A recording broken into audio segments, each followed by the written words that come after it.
Hello YouTube, this is Morgan Airspeed Prime here with my last City of Echoes chapter analysis video. This one's going to be for the epilogue. Technically chapter 49, but it's just called epilogue, in brackets, a week later. So, we're here at the end of the book, and, the book, I think overall has been great. I think that's the big thing here at the end, is that the first Avatar Legends book about kind of unsung heroes in the Avatar world has worked out, I think, really well.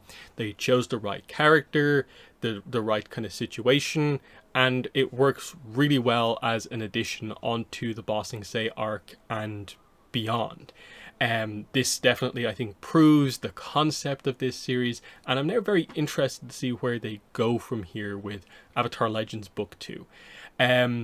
We basically seem to know it's going to be kind of solo books rather than like series, so they can go kind of anywhere they want. Because it's Avatar Legends, it should mean every era is open. The description for what the series is mentions Legend of Korra. So that feels like a obvious thing for book 2, is to go into maybe a Legend of Korra era, kind of minor character, unsung hero, and do that. And who knows where we go from there. I'm guessing we will come back to Avatar eventually, whether that be book 3 or beyond that, but it's a good series to have overall, and I think they chose quite well for the opener here. But let's get into the epilogue. So we ended the kind of main story a week ago, basically the second the battle ended. So they are leaving the epilogue to be any sort of just aftermath situation. I will straight away say, and I think I've been super consistent on this over my years doing YouTube, is that when it comes to novels, I like a book to have a decent length epilogue, and in my mind this is a quite short epilogue. It's like 5 pages. I come out of this just really wishing there was a bit more here. That to me, I feel the book probably could have gone on a little bit longer and kind of done a chapter or two going through the days following the war ending, basically. Have the epilogue be a chapter of the book, but not be the epilogue. It's just a few days, it's a week later, and then you do an epilogue to a decent bit later after that, maybe delving a little bit more, catching us up with the comic timeline of where Jin and everyone actually is. My fundamental issue with this as the epilogue and sort of how the book ends is that they let the ending of ATLA be the ending of this book, when I really think they needed to just choose the right ending for this book and not let the show almost determine where this one ends. Part of that is just that I think from a character perspective, we end without really knowing what Jin is kind of doing next. Other than she's kind of happy she's with, her now, I guess, boyfriend, and her best friend, her sister, is kind of back in her life, and she feels better about Ba Sing Se. We don't really address a lot of the specifics of Jin's arc when we come to the end here, and the fact that I come out of this kind of being like, and what does she do going on from here, I think is a kind of notable thing with the book, that like, oh, it doesn't actually tell you what she kind of is planning to do next, which I feel is often the whole point of these epilogues to a certain degree. And when it does that for Smellerby and Longshot but doesn't do it for Jin and everyone else, I think it is a little bit frustrating. But let's go through this one. So, like I said, it's the epilogue. It is 1 week later, and Jin is staring at the notice board. And she's looked at this before, of course. This was more in the earlier chapters, where she almost was waiting for the day where maybe she'd find her own face on that board, someone looking for her, or maybe her parents would be there one day to highlight that there might still be some hope for the future. This time, the face she sees on the notice board is Fire Lord Zuko. And so this is where she has the realization that Lee is Zuko, and she is just stunned, like hand over her mouth, like, I cannot believe that this is what happens. Did I kiss the new Fire Lord? Or does he have a twin called Lee in the upper ring? I just don't know. But basically, she gets that revelation. But interestingly, she settles on the idea that, look, he's a firebender. He once showed me a kindness, and in a way proved that not all firebenders should be hated and feared. Also, I think it's better not to know who he really is. A fond memory to fade into the past, and then she walks off hand in hand with Xuan, highlighting that she's not hung up on what could have potentially been with Lee. We've already dealt with that much earlier on in the book, but it's something she remembers, and now especially because Lee ended up being Zuko, and she realizes that now, it makes it a really fun story for her to reflect on as something that is memorable in her life, but is not the moment that is absolutely defining of everything she is as a character. The rest of this book highlights what is. Now it's Xuan, her boyfriend, and as we kind of go forward, you know, we saw throughout the whole book, Susu and the other people in her life. That's what is very important to her. We highlight as they walk through the city that, yeah, everything is under repair. There's construction happening everywhere. They walk past the tanks that are stacked up on each other. We saw this in the finale, in the aftermath, of course, in Ba Sing Se. The gate is open because they're waiting for Smellerbee and Longshot to arrive so they can say their goodbyes, because they're heading off to do something else. They're not sticking around in Ba Sing Se. So they're looking out into the agrarian zone, and Jin can see the zoo off in the distance, the one that she's heard of but has still never been to. So the zoo that, of course, Aang made in The Tale of Aang, basically around the time she was having the date with Zuko. This is what Aang was doing. That's a fun little reference. But yeah, Susu comes over, she's with Smellerbee and Longshot, and they're ready to leave, of course. So again, they ask, are you sure you don't want to stay for the party? Because it's revealed they got this invitation to the Grand Palace next week for a celebratory party by the council the evening of the autumn equinox, as thanks for your contributions to the liberation of Ba Sing Se. And the Wen family was so honored to receive something so official like this. They're going to the big fancy upper ring party. What the dream that Susu and Jin wanted from, I think it was like chapter 5, that they kind of talked about together, they're actually doing it. They're going to have a party. The Avatar is going to be there. This is where they get the reveal that the invitation revealed that the Avatar was not killed after all. He came back to fight the former Fire Lord, to return the nations back to balance once again. The hopeful future the Fire Nation soldier spoke of at the Firelight Fountain may still come to pass. So really kind of fun little details there as we get some of those kind of big reveals, kind of, oh, finally, like she figures out that Aang is not dead. But yeah, everyone's coming together in the city to, you know, celebrate in the aftermath of this. Where Smellerbee and Longshot are going is to Gaipan, which of course is the town in and around where like Jet took place, the episode. General Hao's convoy is going to escort them there. The main significance there is just that in The Promise, which is like the next appearance of Smellerbee, Longshot, and also General Hao, they do appear in the same comic together, and it's just, I suppose, meant to be a little bit of a, okay, so they kind of know each other type situation. But yeah, the point is they're not going to stick around because from Longshot's perspective, he just says, out there, gestures kind of beyond the walls, that's where we'll make a difference. They're people of action, not kind of built to just stay in the city, you know. Ba Sing Se was never a permanent place for them to move on. It was a transitional place that they needed to be in for a certain amount of time to find purpose again, to grieve the loss of their friends and the leader of their rebel group, Jet. And they did that well. That's one thing the book did super well. Smellerbee and Longshot being added to this book as the other teammates for Jin and Xuan was a super cool addition. Again, I would have appreciated a little bit more detail on them overall, but I think they delivered some nice scenes showing how much the two care for each other, a little bit of backstory, and the fact that they did get to fight the rough rhinos was nice. Just wish we'd maybe spent a little bit more kind of time overall. Smellerbee asks Jin, are you sure you don't want to return to Da Ying? Maybe if you have any family members kind of out there. She says, you know, I don't have any family there because they were only there in Da Ying because of her father's promotion. She knows she probably has other family members out there somewhere because her father's side of the family goes back to Omashu, so she probably has family in Omashu, but her focus isn't really right now on finding them out. Maybe someday she will. The two note that to Jin, you'll always have a place with the Freedom Fighters. So she's an honorary member of the Freedom Fighters. She is a member of them after how much time they spent here. That's very, very nice. And Jin is just happy to see them kind of reclaiming the name again, that they're actually going to be the freedom fighters once more. Smellerby says, we'll find the others, see where they're at, but we'll maybe be back for a visit again eventually. So, of course, the idea, you know, they'll find Sneers and all the others, and they'll set up the promise, that whole idea there. So, yeah, they head off on their way. Xuan notes that, I think I'll actually miss her, despite the fact that Smellerby and Xuan kind of clashed a lot because of their hot-headed personalities. But now they move on to pressing matters. Susu steps in and says this, what are we going to wear to the party? I hear the Avatar will be in attendance.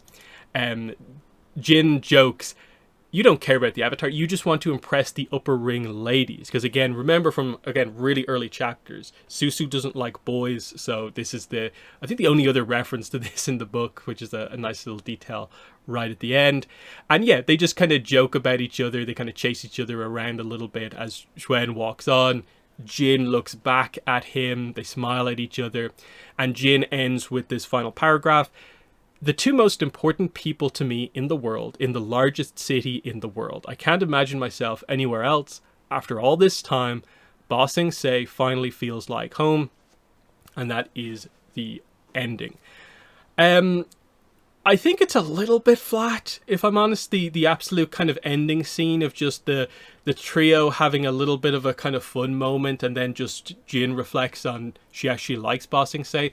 I think what I'm missing from the chapter is, what's Jin doing now?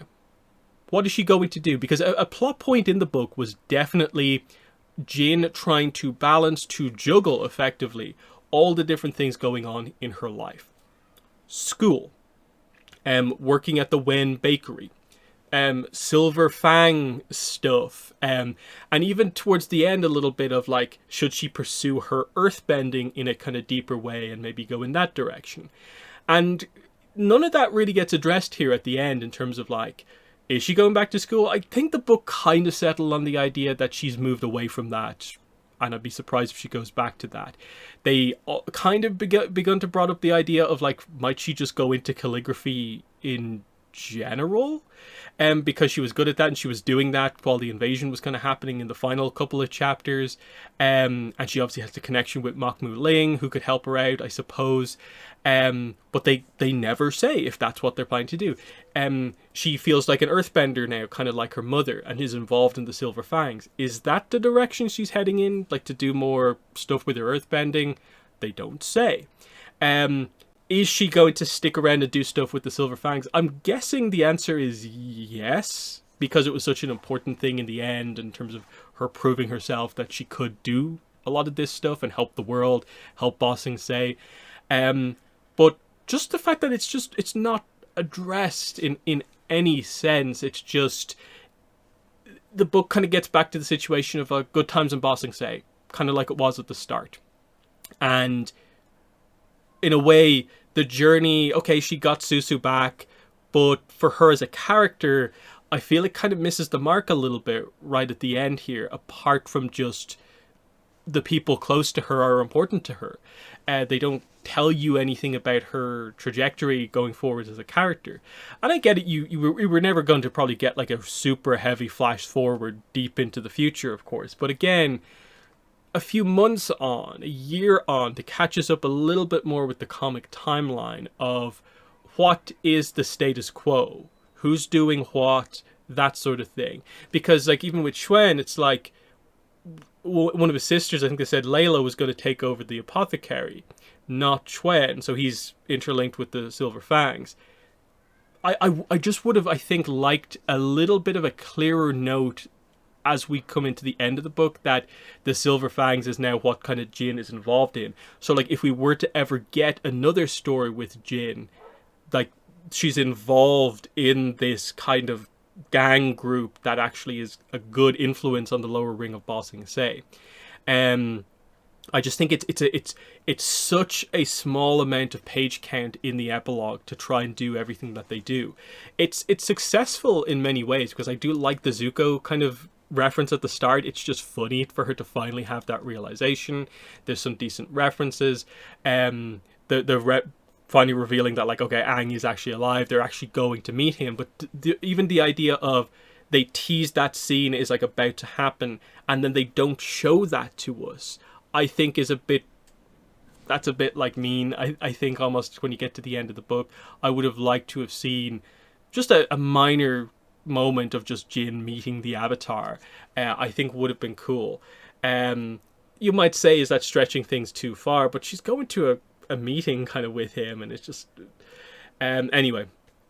But I just find myself, like I said, I usually in a book like a decent sized epilogue, and I don't think I got that really here at all. It is not a bad ending to the book, I think. It's just, it doesn't do anything except, in my mind, like the bare minimum of an epilogue, and that is to, you know, literally just bring the book to a close in somewhat of a reasonable way. I don't think they went above and beyond with this epilogue in any sense, but it doesn't really affect my overall view on the book that much overall, because I would say this has been a kind of a thing with all of the novels, basically, is that none of them do too much with the epilogue, and I always feel like I'm wanting more at the end of these books. This one, I would say, just in particular feels a little bit more egregious, because it's clear with the Avatars at the end of their 2 books that, well, we know roughly where their arcs are going because they're the Avatar. With Jin, it's a little bit unclear, because this is theoretically her one and only opportunity to be in the absolute spotlight in a piece of material. Are we ever going to get Jin content almost ever again? And the idea is, like, realistically, perhaps not. I'm not expecting anything anytime soon. And if we do get anything, I think it will be a reference potentially in the future. But because of that, why didn't you go kind of beyond that with this? And I think that's just a little bit of a kind of lack of foresight in terms of like what you want from the ending. And I think they played it way too safe with this epilogue in terms of how it does.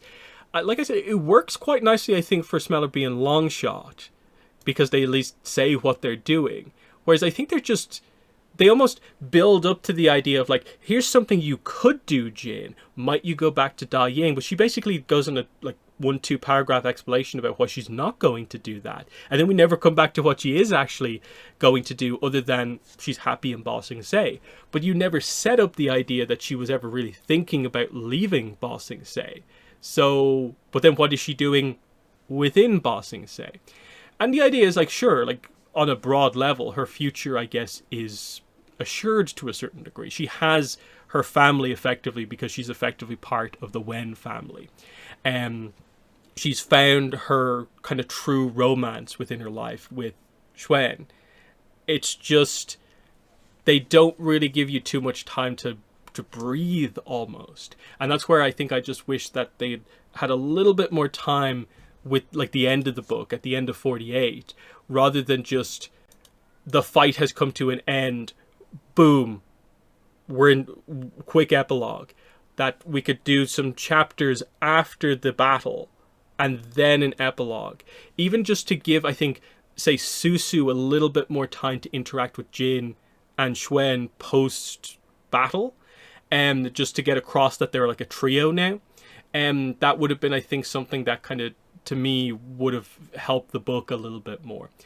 So I come out of the book feeling like it's still really good. It's a proof positive for the series, and I'm really excited to see them announce book 2, which I'm guessing might happen at New York Comic Con, because like if they don't do it there, the next big con would be SDCC, which would be effectively the release, when we assume the release of the next Legends book will happen.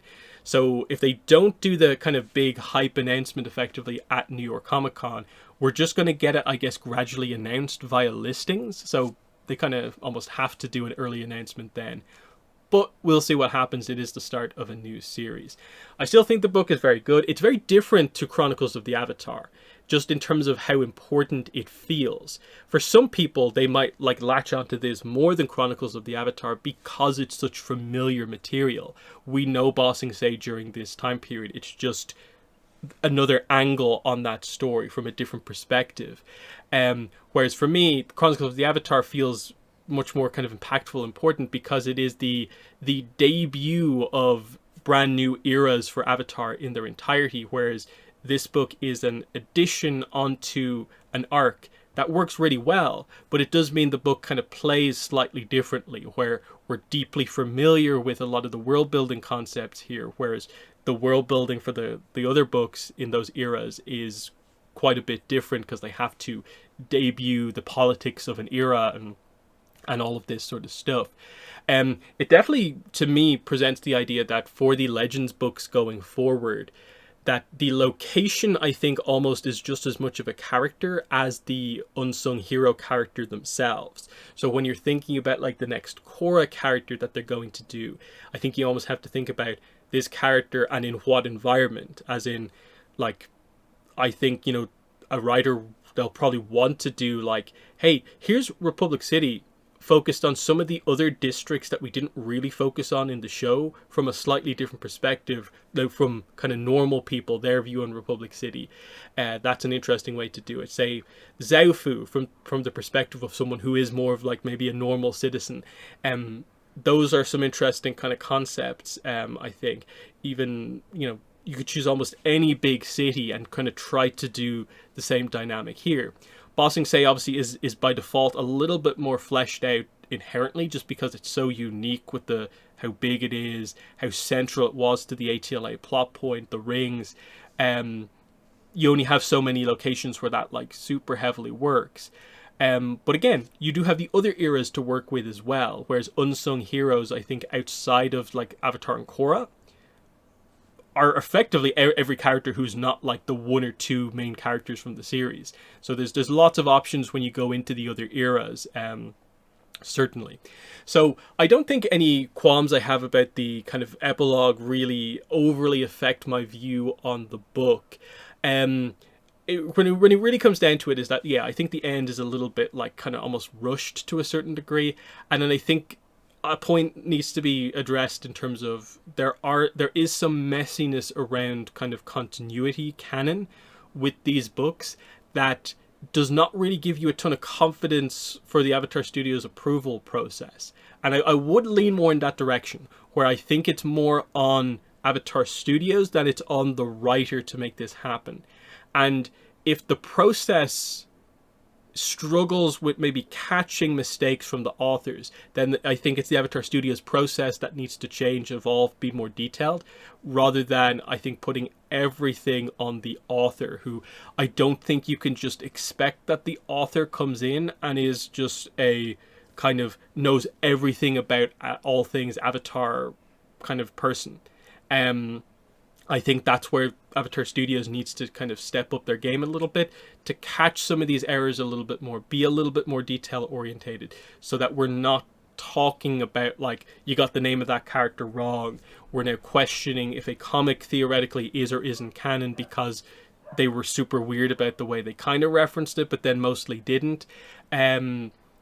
These are little things that you just need to fix. But again, they're little things. Other people, I think, are trying to make much more of a big deal out of it, whereas I do view it as more like, this is probably, you just spend a little bit more time, you tighten that process up just a little bit, and you are catching, I think, a lot more of the mistakes than we're kind of seeing right now. I don't see it as like this systemic problem within Avatar Studios that they're just never going to kind of fix. Especially with the information we have right now, it's hard to maybe judge how good or bad it all is, but I do think some slight adjustments and they should be able to kind of catch a lot of these problems.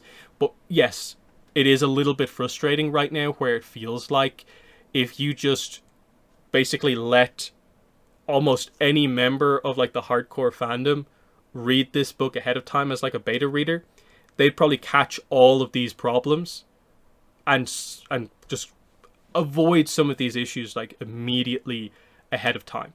And you kind of question, why does the whole company that exists to stop these things not catch these things? It is a bit of a weird one here.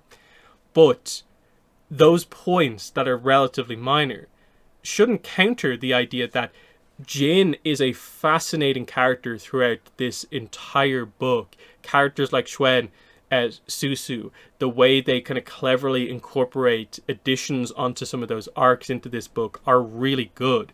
The Judy is like the Judy kind of dynamic is a huge part of the book. That works out nicely. I think the Silver Fangs as a plot dynamic is mysterious in the early sections and then quite strong towards the end when it like really comes into play. In addition to like Smellerby and Longshot were definitely the right cameo characters to use. In addition to some fun other ones like Mok Muling, the Rough Rhinos, General Sung as well. That's good. That's really cool. And that gives me hope for the other books kind of doing stuff like that where, okay, we can focus on a very minor character, but they might get teamed up with one of the kind of minor or secondary characters and they'll get some fleshing out as well. Eager to see where they kind of go from here. I think the one mistake I hope they don't fall into with this series is that it's basically, let's say they eventually get to the point where there's like, I don't know, 6, 7 books. I don't want a situation where 6 out of those 7 books are just ATLA minor characters now having their own book. I want to see a variety across the first kind of couple of these. I want to go to Korra next, then I want to go to one of the other eras. I'm okay if we maybe then go back to ATLA, but I then want to see us be able to like go to the other eras as well. So that is the end of the chapter analysis series. There will be some other content that I'm doing on this. Of course, myself and Greg are going to cover the book in probably 2 or 3 podcasts. I'll also be doing a live stream at some point. I'll schedule it much later on, covering my overall thoughts on the book. Full spoilers. I know a lot of people like tuning into those live streams where we're talking everything and we can go all over the place with them. But yeah, another new book, and I think the interesting point is just like it doesn't feel super different than the Chronicles of the Avatar kind of cycle for doing one of these. It is a different kind of style of book, but it still is like Avatar in novel format, still is exciting and works. So in the comments, let me know what your thoughts were on the epilogue. Overall on City of Echoes, how did you feel about the book? But that has been the video. Thanks for watching, and bye.